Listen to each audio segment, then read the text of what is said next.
Hello everyone, नमस्कार। ब्राइटवे teaching centre के YouTube channel पे आप सभी का स्वागत है। आज हम लोग क्लास 12th के ज्योग्राफी का कुछ महत्वपूर्ण प्रश्न देखने जा रहे हैं, जो कि बिहार बोर्ड की आगामी होने वाली वार्षिक परीक्षा 2022 से संबंधित है। इसी कड़ी में आइए पहले प्रश्न को देखते हैं। नवनिश्चयवाद संकल्पना का प्रतिपादन किसने किया था? तो इसका सही उत्तर होगा ग्रिफिथ टेलर। तो ग्रिफिथ टेलर महोदय ने नवनिश्चयवाद संकल्पना का प्रतिपादन किया था। हमारा दूसरा प्रश्न है, निम्नलिखित में से कौन मानव भूगोल का उपागम नहीं है? तो which is not the approach in human geography. तो इसका सही उत्तर है मात्रात्मक क्रांति। तो मात्रात्मक क्रांति अपने में ही एक अलग सी चीज है, तो ये मानव भूगोल का उपागम नहीं है, बाकी सभी मानव भूगोल के उपागम हैं। किसने कहा था मानव भूगोल अस्थिर पृथ्वी और क्रियाशील मानव के बीच परिवर्तनशील संबंधों का अध्ययन है? तो ध्यान से सुनिएगा, किसने कहा था मानव भूगोल अस्थिर पृथ्वी और क्रियाशील मानव के बीच परिवर्तनशील संबंधों का अध्ययन है? तो इसका सही उत्तर आता है एलन सी सैंपल। तो एलन सी सैंपल महोदय ने यह बात कही थी भूगोल के संबंध में। हमारा अगला प्रश्न है, सैन्य भूगोल मानव भूगोल के किस क्षेत्र का उपक्षेत्र है? यानी कि मिलिट्री ज्योग्राफी इज ए सब field of which field of human geography. तो मानव भूगोल का एक उपक्षेत्र। तो इसका सही उत्तर है राजनीतिक भूगोल।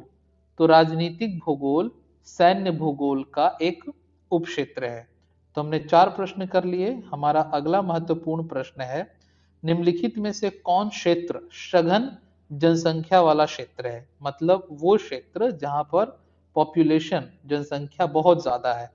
तो आप इसके ऑप्शंस को देख के सीख लेंगे कि ध्रुवीय क्षेत्र में तो आबादी बहुत कम होती है, मरुस्थलीय क्षेत्र में भी जनसंख्या बहुत कम होती है, भूमध्य रेखीय प्रदेश में जलवायु ठीक नहीं होने की वजह से यहाँ भी आबादी कम है। तो सही उत्तर इसका होगा दक्षिण पूर्व एशिया। तो दक्षिण पूर्व एशियाई देशों में म्यांमार, लाओ, वियतनाम, कंबोडिया, ब्रुनेई, इंडोनेशिया और फिलीपींस जैसे महत्वपूर्ण देश शामिल हैं। तो इसका सही उत्तर है दक्षिण पूर्व एशिया।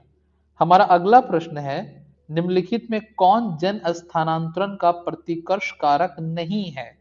यानी कि which of the following is not a push factor of human migration? वो कारण बताना है जो ह्यूमन माइग्रेशन नहीं होने देता, यानी जिसके वजह से लोग एक जगह से दूसरे जगह नहीं जाते। तो बेरोजगारी की वजह से उन्हें जाना पड़ता है, जल अभाव भी एक कारण होता है, एपिडेमिक भी एक कारण होता है, और जो कारण नहीं है उसमें सही उत्तर है एजुकेशनल फैसिलिटीज। तो शैक्षणिक सुविधाओं के लिए वो माइग्रेट नहीं करते। वैसे तो इनमें कुछ और भी ऑप्शंस ऐसे हैं जो ऐसा लग सकता है कि ये कारक हैं, पर इसका सही उत्तर है शैक्षणिक सुविधाएं। तो जन स्थानांतरण का प्रतिकर्ष कारक नहीं है। पुश का मतलब जिसके वजह से लोग दूसरे जगह माइग्रेट करते हैं। हमारा अगला प्रश्न है, जनसंख्या वृद्धि दर सर्वाधिक है। तो अगर कॉन्टिनेंट यानी महादेशों में बात करें तो सबसे तेजी से जनसंख्या जिस महाद्वीप में बढ़ रही है तो वो है अफ्रीका। यानी अफ्रीका महाद्वीप में, महादेश में आबादी बहुत तेजी से बढ़ रही है। आबादी का सबसे ज्यादा होना ये अलग विषय है। एशिया सबसे ज्यादा आबादी वाला कॉन्टिनेंट है, क्योंकि चीन जो कि दुनिया का सबसे आबादी वाला देश है वो एशिया में है, और भारत जो कि दूसरा सबसे ज्यादा आबादी वाला देश है ये भी एशिया में है। पर यहां बात हो रही है जनसंख्या वृद्धि दर। तो सर्वाधिक वृद्धि दर कहां हो रही है? तो वो अफ्रीका में हो रही है। हमारा अगला प्रश्न है, विश्व की जनसंख्या 1650 ईस्वी में कितनी थी? तो सही उत्तर है 50 करोड़।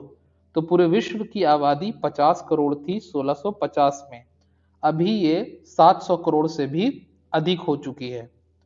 हमारा अगला प्रश्न है, निम्नलिखित संख्या में कौन जनसंख्या के कार्यशील आयु वर्ग का प्रतिनिधित्व करती है? कार्यशील आयु वर्ग यानी वर्किंग एज पॉपुलेशन, यानी वो वर्ग जो काम करता है, जो इकोनॉमिकल एक्टिविटीज करता है, आर्थिक क्रियाएं करता है, धन का उपार्जन करता है। तो इसका सही उत्तर है 15 वर्ष से 59 वर्ष। तो 15 वर्ष से 59 वर्ष की आयु के लोग कार्यशील आयु वर्ग में आते हैं। हमारा अगला प्रश्न है कि निम्नलिखित देश में किसका लिंग अनुपात विश्व में सर्वाधिक है, यानी मेल फीमेल रेशियो सबसे ज्यादा किस मुल्क का है। तो इसका सही उत्तर है लाटविया। लाटविया का मेल फीमेल रेशियो, जिसे लिंग अनुपात कहा जाता है, ये 85 पर 100 महिलाएं, यानी 100 महिलाओं पर यहाँ 85 पुरुष हैं, यानी पुरुषों की संख्या यहाँ कम है और महिलाएं उसकी तुलना में अधिक हैं। अगर हम 2011 के जनसंख्या का जो अनुमान, जो जनसंख्या की गिनती हुई थी, जिसे हम जनगणना कहते हैं, तो भारतीय जनगणना में 940 के अनुपात में 1000, यानी 1000 पुरुषों पर 940 महिलाएं थीं, जबकि लातविया में 85 पुरुषों की तुलना में 100 महिलाएं हैं। तो ये हमारा आज का कुछ प्रश्न रहा। फिर हम लोग मुलाकात करेंगे कुछ नए प्रश्नों के साथ। अपना ख्याल रखेंगे, पढ़ते रहेंगे, फिर मुलाकात होगी। तब तक के लिए गुड बाय, जय हिंद।